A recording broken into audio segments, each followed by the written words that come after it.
Ladrando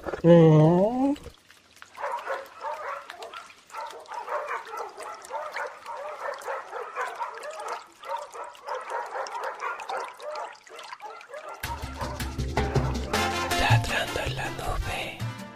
Un sitio para contar y soñar. Aboyez dans le nuage, un site pour vous raconter et vous faire rêver.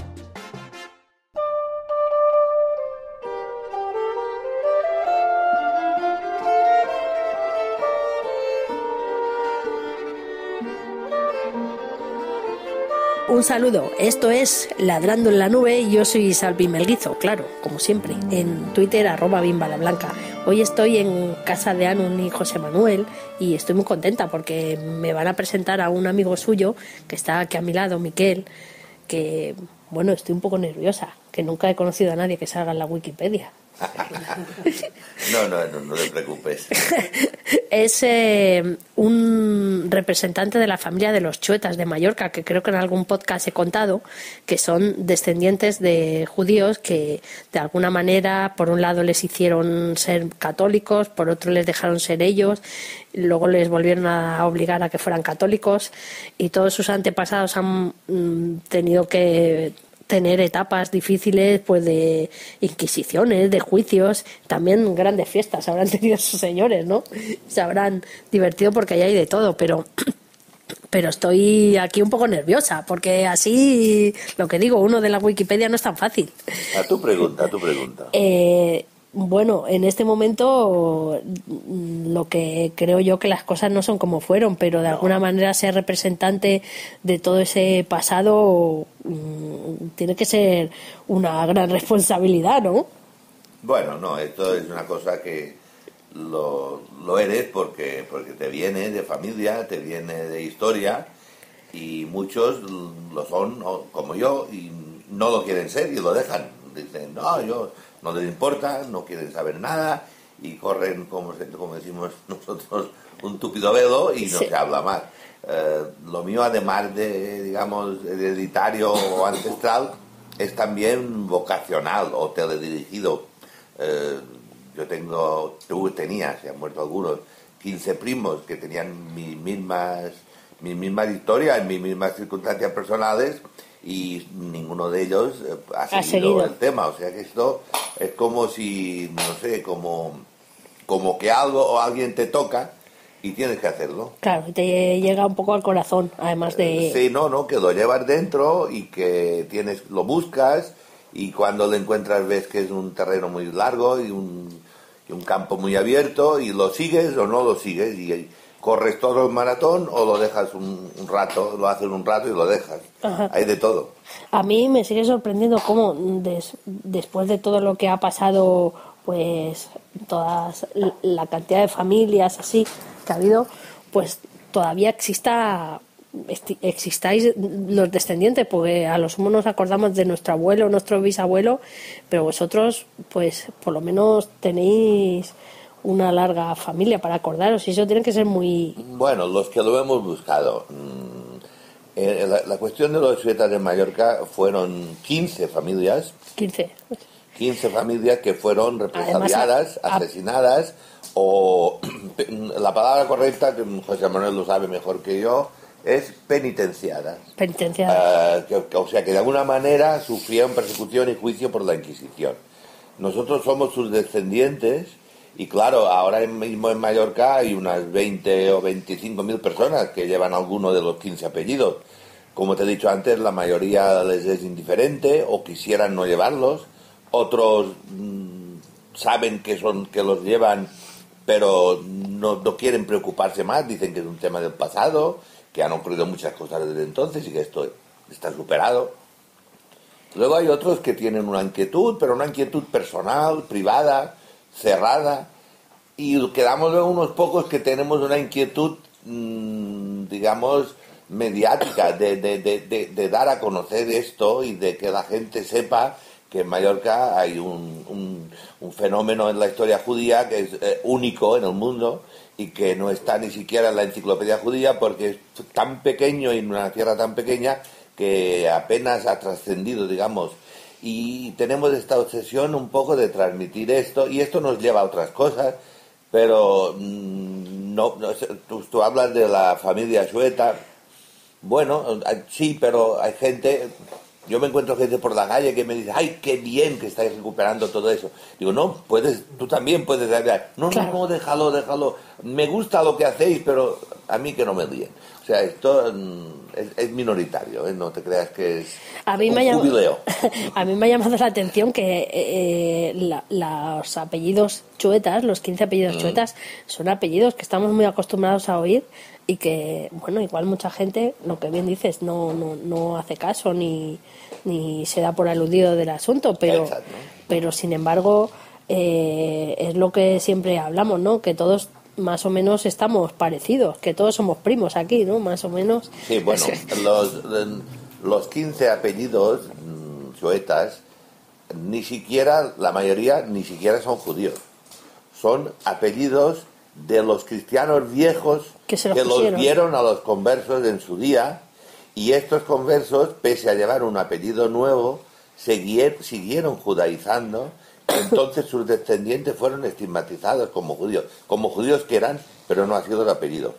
Hay apellidos judíos entre los 15. Por ejemplo, Bonin es un apellido judío, Piña es un apellido judío, Aguiló es un apellido catalán, Fusté también es catalán. Fuster es un apellido catalán, Pomar es un apellido judío, sí. No es un apellido judío. ¿Es judío o es catalán? Es que estamos tan acostumbrados en la mezcla que ya no lo saben. Luego hay en Mallorca, estamos hablando de 15 familias, luego hay unas 300 familias que se fueron asimilando, que eran tan judíos o más que los 15 que al final les tocó la lotería de ser los últimos en ser represaliados, pero hay Vidal, hay Maimó, hay Abraham, hay Oliver, que son apellidos que no son considerados chuetas, no son chuetas, pero son judíos. Son judíos tanto o más que los nuestros. Lo que pasa es que lo perdieron. Es que he leído que estaban los de la orella alta y los de la orella baja. ¿Eso es cierto o no es verdad? Es que lo he leído y me ha hecho gracia. Porque eso es que judíos ricos y judíos pobres, ¿no? También. Exacto. Mi papá decía siempre, ser chueta es jodido, pero ser chueta y pobre es insoportable. O sea que los de orella alta, o de oreja alta, serían los son ricos. Los que se enriquecieron en los siglos XVI, XVII y XVIII con el comercio del aceite, y se enriquecieron haciendo de financieros de los aristócratas, porque los aristócratas por su sangre y por su estado, por su clase, no podían hacer según qué trabajo, no podían comerciar, no podían mercadear. Entonces los chuetas lo hacían por ellos y se enriquecieron y algunos compraron sus propias fincas, las fincas de sus propios, digamos, anteriores señores, y entonces se consideraron mucho superiores a los demás chuetas. Y estos fueron los llamados de orella alta, que de alguna manera también hicieron avanzar, salieron por decirlo de alguna manera, de pobres, salieron de parias. Claro. Entonces ya algunas familias nobles que no querían ni mirar a los chuetas, incluso llegaron a emparentarse con los de orella alta por aquello de poderosos caballeros don dinero. Claro.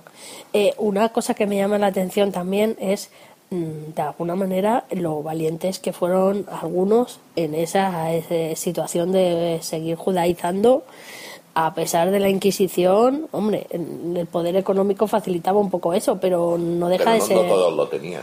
Claro, y me parece súper valiente, es como mártires, ¿no? Como superhéroes también, ¿no? Bueno, ellos eran fieles a sus ancestros, porque si hablamos de los chuetas, hemos de hablar desde finales de 1500, antes la palabra no aparece en ninguna parte, desde finales del siglo XVI hasta XVII, y el tema luego se enrareció después de los autos de fe de finales del XVII, fue cuando sus descendientes empezaron a ser realmente vilipendiados, porque antes había el cajal, la calle que tenían su propia organización, de alguna manera se podían defender. Como todas las aljamas, los parias vinieron después de los autos de fe. Estos fueron los que realmente no podían ingresar en las órdenes militares, no podían ingresar en la universidad, no podían ejercer cargos públicos, liberales, no podían. Pero estos ya eran católicos. Los anteriores, los que siendo oficialmente católicos judaizaban, yo creo que les ocurría un poco lo que nos ha ocurrido a nosotros, que no podían traicionar su identidad, eran incapaces. Y algunos de ellos incluso eran unos judíos absolutamente rudimentarios. Tenemos el caso de Rafael Weil, que le llamaban el rabino, y era un hombre de algún modo ilustrado. Pero la otra persona que murió en la hoguera con él, eran dos más, una señora que se llamaba Catalina Taronji, que mataron a ella y a su hermano. En el interrogatorio le preguntaban: ¿pero usted por qué quiere ser judía? ¿Por qué es judía? Y ella decía: porque lo soy. ¿Y qué es ser judía? No lo sé, pero lo soy. Y quiero seguir siendo, y murió por ello. Pero esta señora no sabía qué era el Talmud, ni sabía una palabra de hebreo. Era una señora que sus ancestros habían sido judíos y ella quería seguir siendo judía. Y murió por ello. Esto es un misterio que es muy difícil de entender, pero es lo que ocurrió. No todos eran ilustrados, pero sabían lo que eran y querían seguir siendo. Eran los tozudos. Los otros lo habían ido dejando por el camino. Porque había una parte más conservadora en los propios chuetas, ¿no? Y luego una parte que se alió mucho con, pues un poco con los liberales y bueno, esto hay que situarlo en la época. Y ahora te estamos hablando de finales del 16, cuando hubo los autos de fe. Y tú me estás hablando ya de los chuetas posteriores, del canónigo Taronji, y claro, los descendientes de los represaliados o bien eran unos pobres parias que trabajaban de fontaneros, o trabajaban en talleres de joyería, o trabajaban en oficios manuales, o luego había los ricos, que estos sí que, de alguna manera, como te he dicho antes, hicieron avanzar un poco su propia identidad, porque que lucharon para estar en la universidad, lucharon para el caso del canónigo Taronji, que tuvo que ordenarse en Granada, porque la iglesia mallorquina que no le dejaban, ¿no? No le dejaron. Entonces fue a hacer oposiciones a canónigo en Granada. Era gente valiente y era gente que al mismo tiempo luchaba, pero luchaba para abandonar su marginación, no para reafirmarla. Los que la reafirmamos somos contemporáneos ya a partir de finales del siglo XX. Que siguieran judaizando. No, siguieron judaizando solamente los que fueron condenados a finales del 17. Los demás no consta que siguieran judaizando, no podían, fueron arrasados. Y los pocos que... Y hubo algunos que se fueron también. La mayoría, muchos se fueron. Los descendientes directos de los condenados, los hijos de Rafael Valls, los parientes directos de los condenados, se fueron. Pero no todos pudieron irse, claro. Y quedaron reducidos a un estado poco menos que de parias. Y la cosa esta de que si renunciaban a ser judíos, no les quemaban a ellos, sino a un muñeco, ¿no? O algo así. Bueno, los que huyeron... Perdona, que yo soy una... Sí, los que huyeron... No soy muy entendida en esto, ¿eh? No, pero... Te pregunto... Se nota que has leído. Me he leído... Los que se fueron... Y escucho a José Manuel. Los que huyeron fueron juzgados en efigie y se quemaba su efigie. Poco antes del juicio de los autos de fe de 1791-93, en los que murieron 37 conversos judaizantes, poco antes había un grupo, que eran unos 15 o de 17, que huyeron a Niza y llegaron a los estados papales. Fíjate qué paradoja, solicitaron auxilio al Papa, y el Papa los acogió como refugiados, y entonces la Inquisición no pudo atraparlos.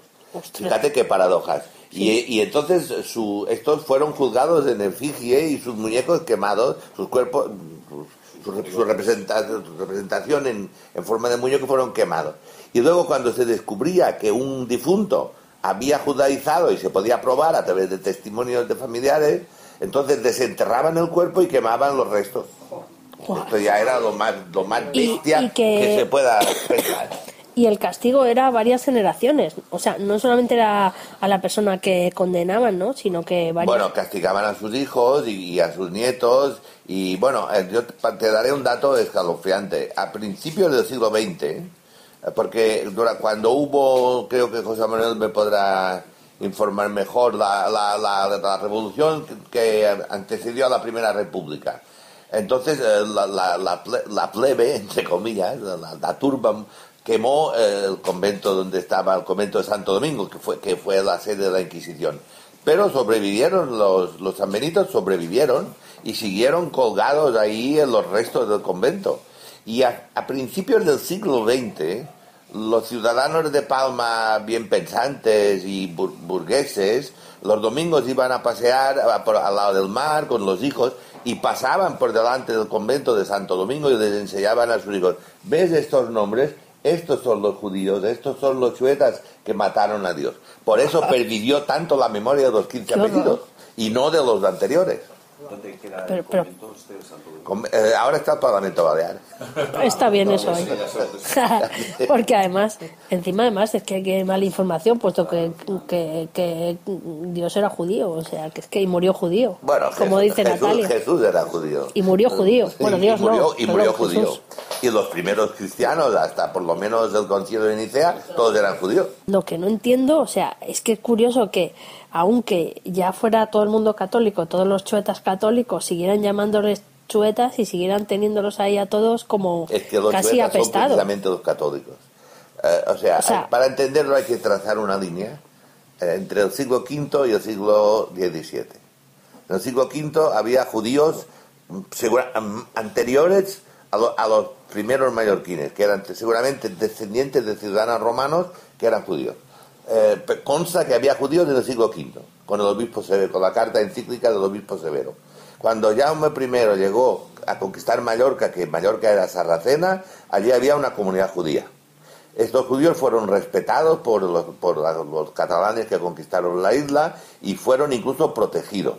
El problema empezó en 1391, cuando hubo las revueltas antijudías en toda España. Entonces, en un día mataron a 300, casi 400, y muchos huyeron. Siguió habiendo judíos, pero ya menos porque los habían masacrado. En 1435 el obispo y el virrey decretaron la conversión forzosa de los pocos judíos que quedaban. Y entonces algunos que pudieron se fueron ya de incógnito, digamos huyeron, y los que quedaron se convirtieron a la fuerza. A partir de ahí no hay judíos oficialmente, solamente hay conversos. Los conversos se dividen en dos ramas: los conversos judaizantes y los conversos no judaizantes. Para ser fieles a la verdad deberíamos decir los conversos judaizantes que fueron pillados como tales y los conversos no judaizantes que no fueron, o judaizantes que no fueron pillados. Claro. Entonces a partir de ahí empieza una larga historia de represiones. Hay distintos autores de fe, pero entre 1550 y algo y 1670 no mataron a nadie más que a un pobre madrileño judío que iba se fue de Madrid para ir a Livorno, que era la puerto refugio, la ciudad refugio de los judíos. Recaló en Palma para hacer escala, lo pillaron y lo quemaron. Y esto fue el toque de alarma para la comunidad sueta. Ya entonces sí podíamos hablar de comunidad sueta, que vivían en torno a Rafael Valls, que dijeron: caray, 100 años después de los últimos autos de fe han quemado a una persona. Entonces fue cuando empezaron a decir: nos hemos de ir, nos hemos de ir, nos hemos de ir. Y algunos se fueron, otros aguantaron, y en 68 empezaron los autos de fe contra los chuetas a raíz de una huida frustrada, que querían huir también a Livorno. Y a partir de ahí no los quemaron, mataron a 37 y a los demás los encerraron, los multaron, los arruinaron. Y a partir de ahí ya se acaban no los judíos, se acaban los conversos judaizantes. Y entonces empiezan los chuetas, que son los descendientes de los conversos judaizantes. Por eso se puede afirmar, y mucha gente no lo entiende, que los chuetas somos descendientes de judíos conversos, pero no todos los descendientes de judíos conversos son chuetas en Mallorca. Claro. Esto es vital, esto es muy difícil.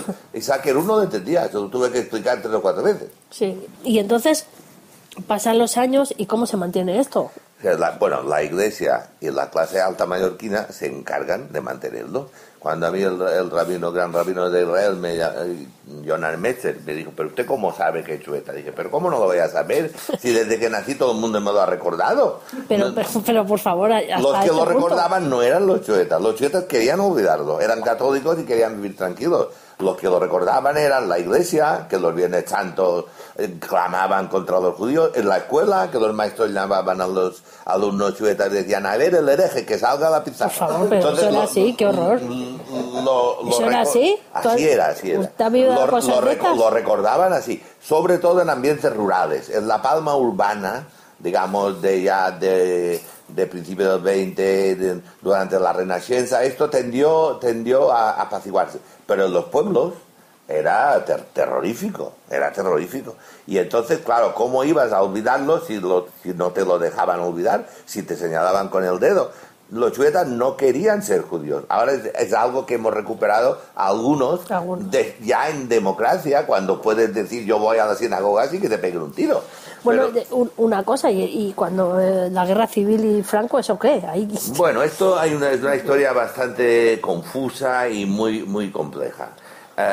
Hechos probados. Durante la guerra civil había espías alemanes en Palma. Wow. Había espías alemanes en Palma que buscaban judíos. Y pasaban porque los judíos, los chuetas, seguían viviendo en el mismo barrio y tenían la mayoría tiendas de joyería, talleres de engarzadores, grabadores o fontaneros, y todos estaban en el mismo barrio. Entonces pasaban por allí y les insultaban, les amenazaban. Entonces circuló una lista que nadie ha visto, que yo conozca, que era una lista ya para deportarlos a un campo de concentración. Pero aquí la historia, según los historiadores, es distinta. Alguien dice que la Iglesia fomentó que se hiciera esta deportación. Yo las fuentes que tengo indican todo lo contrario, vamos a ser justos. El obispo Miralles, que era un catalanista que fue deportado a Mallorca, era un mallorquín que había estado en Barcelona y había sido arzobispo, o tenían que nombrarlo, me acuerdo, arzobispo de Barcelona, pero por sus ideas catalanistas el gobierno lo mandó a Mallorca desterrado.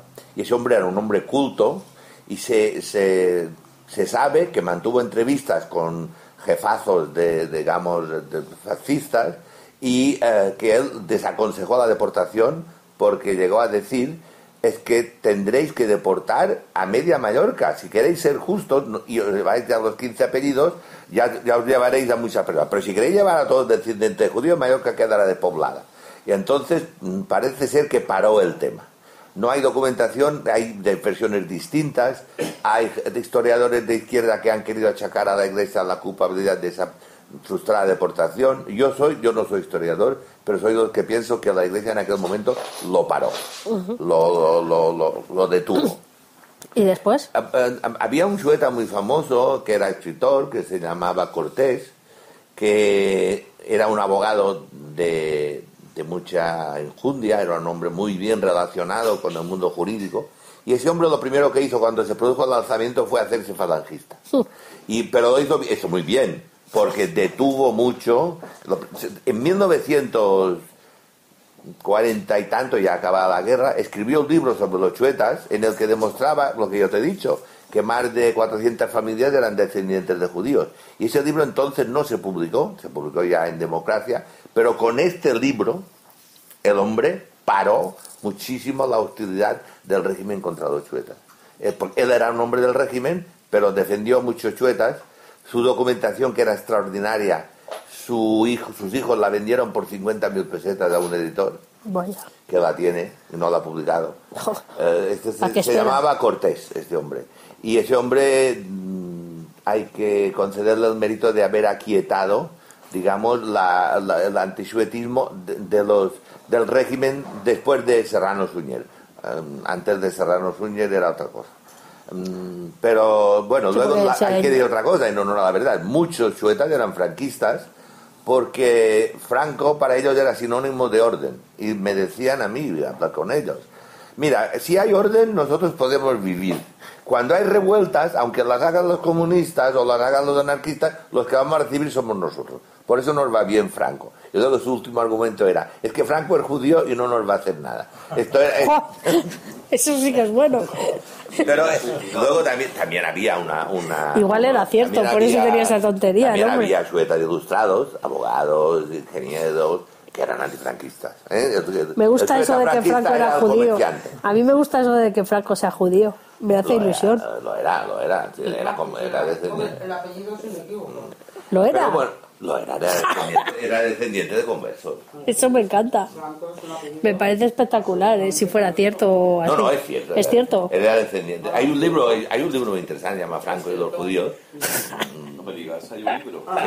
Sí. Eso es buenísimo.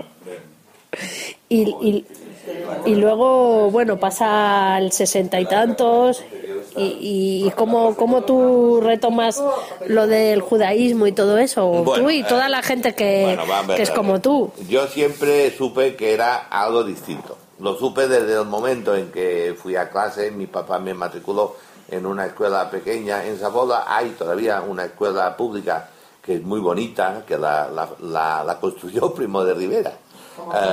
Y es una maravillosa escuela. Entonces yo quería ir a esta escuela y mi papá me dijo, tú no puedes ir a esta escuela, porque él sabía, era una escuela que a lo mejor había 500 alumnos en aquel tiempo y me hubieran pegado, me hubieran insultado. Entonces me matriculó en una escuela pequeñita, humilde, que era regentada por un chueta. Y el maestro, que se llamaba Pomar, si alguien llamaba chueta a un chico, le golpeaba con la regla. Vaya. Y esto para mi padre era como un seguro. Eso era un seguro, ¿no? Era como un seguro de vida. Pero yo me daba cuenta porque, por ejemplo, se organizaba una excursión con los chicos de la escuela y mi mamá no quería que fuera. O sea, te hiperprotegían porque sabían que te iban a zurrar o que te iban a insultar. Pero de todas maneras me insultaban. Y entonces yo supe que era algo distinto. Y un día este profesor, que era un hombre muy ilustrado, pero al mismo tiempo era el jefe de los sindicatos franquistas en el pueblo, porque tenía que protegerse, claro. Era una autoprotección. Sí. Pero ese hombre era un liberal. Y ese hombre nos explicaba la historia de Isabel y Fernando, de Espíritu Impera, y la conquista de Granada, y la unificación de España. Y yo entusiasmado allí con los Reyes Católicos. Y cuando todo el mundo se fue al recreo, él me dijo, ven para acá, ven. Yo te lo voy a explicar a ti porque tú tienes que saberlo. Esa era una puta, me dijo. Esa era una puta. Entonces yo fui a mi casa, todo ingenuo, y le dije, hoy nos han explicado la historia de los Reyes Católicos. ¿Y qué te ha dicho el maestro? Que Isabel era una puta. Mi madre me dio 2 sopapos y me dijo, ya voy a hablar yo con tu maestro. Pero el maestro nos daba de manera muy civilina las claves. Me daba las claves de manera muy civilina. Para ir pensando tú, ¿no? Para que tu cerebro fuera inquietándose. Y entonces cuando yo empecé el bachillerato me llevaron al colegio de La Salle, los hermanos de La Salle. Y ahí sí que fue tremendo. Los propios hermanos te llamaban hereje, los alumnos te marginaban. No, pues, entonces yo fui a mi madre, con la que parecía que tenía más confianza, y le dije, si tú me has llevado allí para que yo estudiara en un lugar culto y preparado, te digo que allí es peor que en Zapobla. En mi pueblo, allí no, era un colegio de la capital, allí nos insultan. Allí, ¿quién te insulta? Yo dije, un chico de mi pueblo, de una familia buena, que también. Entonces mi madre me quitó del colegio y me llevó al instituto. Y a partir de ahí yo empecé a pensar. Y entonces ya entramos a finales de los 60, yo ya soy un señor mayor, quiero casarme con esta señora que no es chueta, y bueno, luego ya si quieres ya te contará que le llamaba, decían, pero ¿cómo vas a casarte con un chueta si huelen mal? Ay, por favor, pero no me puedo creer estas cosas. Cola tendrías, hombre. Pero de la otra. De la buena. Y entonces, llega, esto te lo cuento muy rápido porque es larguísimo. Llega la democracia y entonces empezamos a poder leer, leemos a Baltasar Porcel, leemos Los Marranos de Cecil Roth, no era de Cecil Roth, creo, sí, de Cecil Roth. Sí. Y entonces se te empieza a abrir un poco el cerebro y dices, bueno, a ver si eso de ser sueta no es tan malo. Si ser sueta es ser judío, vamos a ver esto. Hay grandes, empieza con la emergencia del Estado de Israel, entonces no había israelofobia, Israel era un ejemplo a imitar, aunque no tuviera relaciones con España. A finales de los 60, 70, la gente admiraba a los progres querían ir a los kibbutz, claro. Y era una cosa un poco bestia. Entonces yo, a través de mi trabajo ya como periodista, conocí a Samuel Hadas. Samuel Hadas me empezó a hablar y dije, tenéis que empezar a trabajar para enaltecer la memoria de los judíos de Mallorca. Y aquí empezó todo un proceso en el que muy pocas personas, éramos 4 o 5, Juan Aguiló, yo mismo, 2 o 3 más, éramos un poco los chuetas que hablaban del tema. Los demás no querían hablar. Y entonces, ¿qué pasaba? Venía un investigador alemán, venía un investigador israelí a investigar el tema. ¿Qué pasaba? Pues que... Solo hablabas tú. ¿A quién hay que entrevistar? A Miguel Segura, que no está avergonzado de hablar de eso. A Juan Aguiló, que quiere hablar del tema. Entonces empezamos a tener un poco una proyección mediática, y esto duró 10 o 12 años, hasta que yo me cansé y dije, no quiero ser más copito de nieve. Yo soy un judío como los demás. Entonces, si vienen los israelíes, que me traten como un judío, no como un residuo como un residuo del Jurásico. Claro. Y ahí empezamos a relacionarnos con instituciones judías. Shabbat Israel, Arahim mucho más tarde, y entonces se puso de moda. Entonces los que antes se ocultaban empezaron a decir, no, que yo me llamo Vidal y mis ancestros también, y empezamos a organizar, empezaron a publicarse libros, a organizar conferencias, difusiones, y el grupo, digamos, de interesados, porque los no interesados están aparte, no vienen, empezamos a hacer cosas y cosas, hasta que un grupo de tozudos, más tozudos que los tozudos, dijimos, pero si nosotros somos judíos, ¿por qué no vamos a ser como los demás? No los últimos mohicanos, sino judíos normales. Y empezamos a ir a la sinagoga, y entonces yo buscaba mi identidad. Yo buscaba que me dijeran, Miguel Segura es judío, como Isaac Rabin o como Freud. No es un bicho raro de Mallorca, es un judío.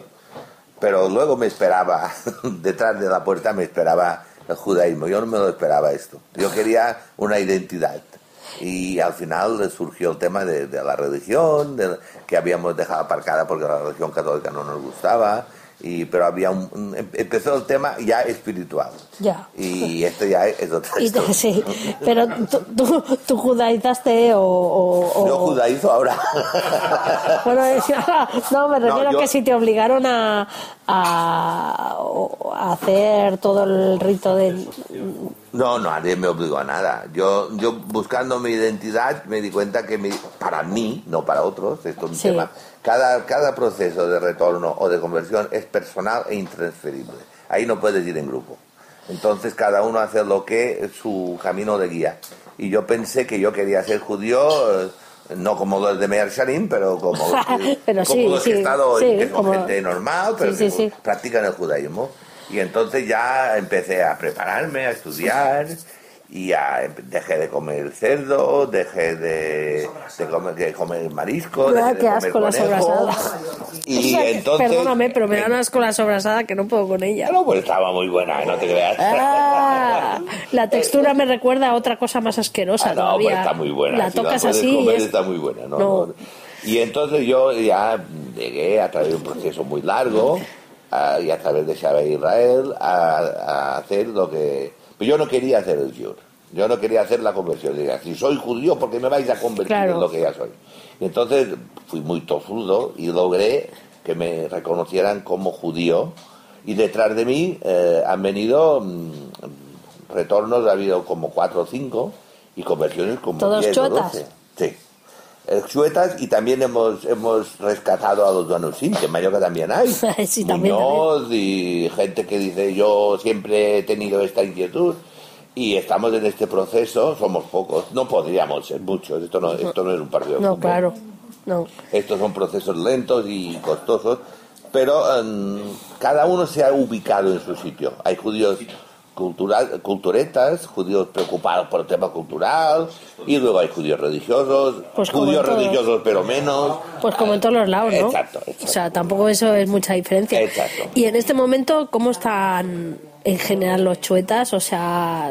Bueno, pues podríamos decir que un 95% como antes, no queriendo serlo, y luego hay un 5, un 7, un 8% que trabajan de alguna manera en la recuperación de sus raíces históricas, culturales.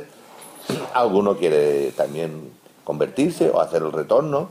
Nosotros en Mallorca tenemos un Bet Midrash, que es una casa de estudio, y el que quiere venir viene, y es como un pastel que está sobre la mesa, se sirve en el trozo que se pueden comer, porque a lo mejor algunos no se pueden comer todo. Ni lo quieren, ni lo pretenden, ni aunque quisieran podrían. Y cada uno va un poco hasta donde puede. Y supongo que los hijos ahora ya nadie les dirá chuetas, ni que huelen mal, ni que tienen cola. No, que tienen cola, no. Que tienen cola les dirán, que tienen claro. cola o que huelen mal, no. Pero a mi nieto, a uno de mis nietos que tiene ahora 12 años, de cuando tenía 7 u 8, le insultaron por la calle de mala manera. ¿Todavía? Bueno, sí, por favor, es que me parece increíble. Sí. Padre de una Y no... A veces dices un chueto. Sí, no, además, mira, por ejemplo, ahora ha habido elecciones, en mayo pasado hubo elecciones autonómicas en Mallorca como en toda España, y yo siempre repaso las listas. Creo que era un 1,3% de los candidatos de las chuetas. Un 1,3%, no de los que salieron elegidos, de los candidatos. De que se presentaba muy poco, ¿no? Mínimo, un 1,3%. Qué horror. Hay todavía miedo, hay miedo. Y no puede haber una pedagogía un poco... La estamos haciendo. No solo por parte vuestra, sino a nivel institucional y a nivel de... Bueno, a nivel institucional... de las escuelas... A nivel institucional logramos nosotros que el gobierno balear en 2011 pidiera perdón por la marginación que había sido sometido a los chuetas en los últimos 270 años. Esto logramos que pidieran perdón, pero luego pretendimos que el tema fuera llevado a las escuelas. No. Luego cambió el gobierno y todavía estamos igual. Bueno. Pues muchas gracias por contarme todas estas historias. Todo lo que quieras.